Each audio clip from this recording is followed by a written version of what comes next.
6h16, Europe 1 vous répond. Thomas Soto. Le procès du docteur Nicolas Bonnemaison va donc s'ouvrir tout à l'heure. Il est accusé d'avoir empoisonné 7 personnes en fin de vie. Bonjour, docteur Vincent Morel. Bonjour. Vous êtes le président de la Société française d'accompagnement et de soins palliatifs. À chaque fois qu'on aborde ces questions-là, évidemment, on touche à des sujets sensibles. Pour commencer, il faut parler de ce qui est permis ou de ce qui est toléré en matière de fin de vie. Je crois qu'il faut parler de ce qui est permis et de ce qui permet de soulager les malades. Parce qu'aujourd'hui, nous avons à la fois un arsenal juridique et des compétences médicales qui permettent d'accompagner un malade jusqu'à la fin de sa vie sans qu'il souffre.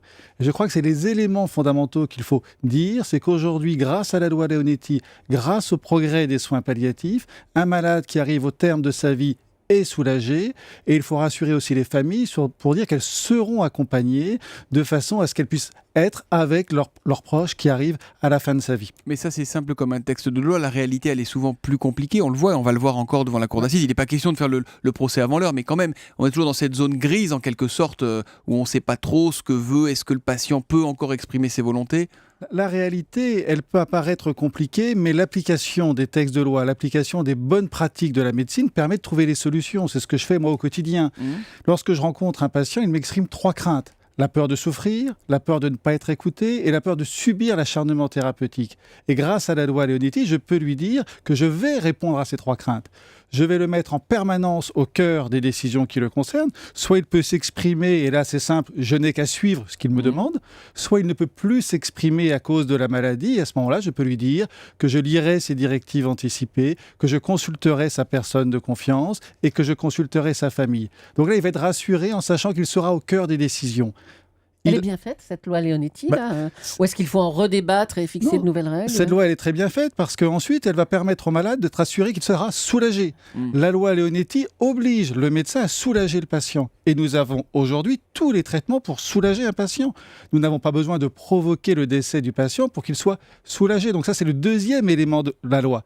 Et le troisième, c'est que la loi interdit l'acharnement thérapeutique. En pratique, il empêche un malade de vivre dans une situation dans laquelle il ne souhaite pas vivre. Prenons le cas de Vincent Imbert dont on parle énormément depuis plusieurs mois. On est typiquement là dans une situation où on peut avoir le texte de loi et lire ces beaux principes. On voit bien que ça ne répond pas. La justice n'y arrive pas, la famille n'y arrive pas, la belle famille n'y arrive pas, les médecins n'y arrivent pas. Dans l'affaire Vincent Lambert. Oui. Dans l'affaire Vincent Lambert, il ne met pas en évidence des défauts de la loi. Il met en évidence une méconnaissance de la loi. Parce que dans la situation de Vincent Lambert, la difficulté, c'est que ce jeune homme n'a pas écrit ses directives anticipées et n'a pas désigné de personne de confiance. Donc que fait le médecin ? Il dit peut-être que je suis dans l'obstination déraisonnable, peut-être que je suis dans l'acharnement thérapeutique. Qu'est-ce que je dois faire ? Je dois avoir une intime conviction de ce qu'aurait souhaité Vincent Lambert, donc je vais consulter sa famille. Or, il s'est trouvé face à une famille déchirée. Certains disant qu'il faut poursuivre les soins, d'autres disant qu'il faut arrêter les traitements. Donc l'affaire Vincent Lambert ne met pas en défaut la loi, elle met en défaut la connaissance que nous avons de la loi. À ceci près, docteur Morel, que Vincent Lambert est un jeune homme, il a 37-38 ans de mémoire. Ça veut dire qu'il faut que dès l'âge de 18 ans, de 20 ans, de 25 ans, on se pose ces questions et qu'on fasse connaître nos volontés ? Je crois que c'est ce qu'il faut faire. C'est ce que j'ai fait. Parce que c'est souvent un sujet réservé, entre guillemets, aux personnes âgées. On commence à y penser quand on est beaucoup plus vieux. C'est un sujet difficile et j'ai moi-même écrit les directives anticipées. Et j'en connais les difficultés. C'est-à-dire que je connais la difficulté, à un moment donné, de signer en bas d'un papier que si jamais je suis dans un coma, je souhaite qu'au bout d'un certain mois, si je suis toujours dans le coma, les médecins ne s'acharnent pas et arrêtent tous les traitements qui me maintiennent en vie. Ce que je demande aussi dans mes directives anticipées, c'est d'accompagner ma famille.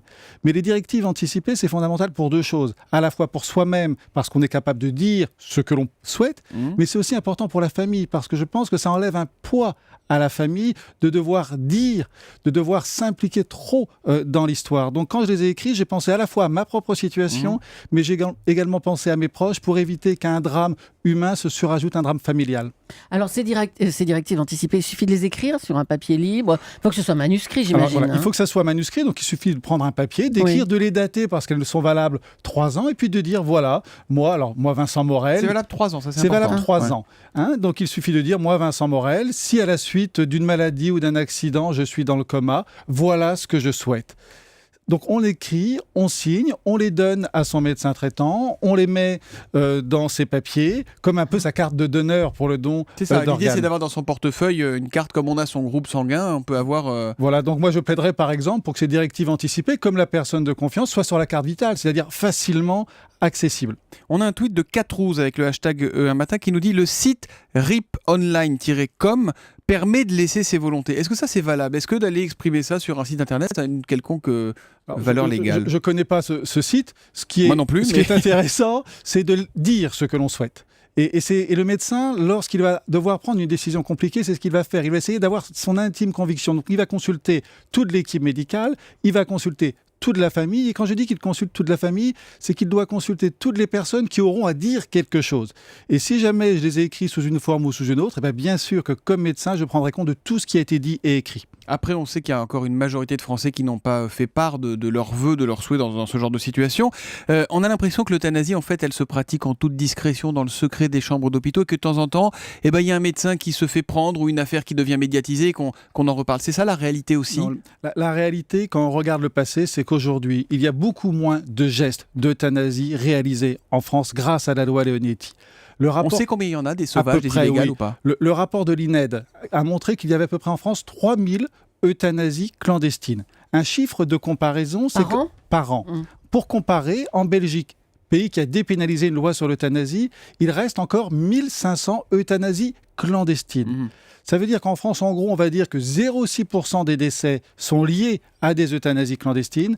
En Belgique, c'est 1,8%. Donc, ce qu'il faut retenir, c'est que ce n'est pas une loi qui viserait à dépénaliser l'euthanasie, qui va diminuer ces euthanasies clandestines. C'est au contraire l'application de la loi Leonetti, l'application des bonnes pratiques soignantes, c'est-à-dire de se dire que l'objectif de la médecine, c'est de soulager un patient et ce n'est pas de provoquer son décès. Vous en avez pratiqué une déjà d'euthanasie clandestine ou... Jamais. Jamais? En 15 ans de médecine, je n'ai jamais provoqué d'euthanasie parce que j'ai été formé par des maîtres, par une équipe médicale qui m'a appris à soulager un malade. Et mon expérience, c'est que quand on soulage un patient, la question de l'euthanasie, c'est pas la question qui arrive en premier. Ce qui arrive en premier, ça va être peut-être de réunir sa famille ou de continuer à vivre le temps qui reste. Merci beaucoup, docteur Vincent Morel, d'être venu ce matin en direct sur Europe 1. Je rappelle que vous êtes le président de la Société française d'accompagnement et de soins palliatifs. Et ce conseil que vous nous donnez, le plus simple pour tout le monde, c'est de faire connaître ses volontés, même si on est jeune et même si on se dit que c'est pas forcément un sujet d'actualité pour nous, immédiat en tout cas, et c'est tant mieux. Merci, bonne journée. Je vous remercie.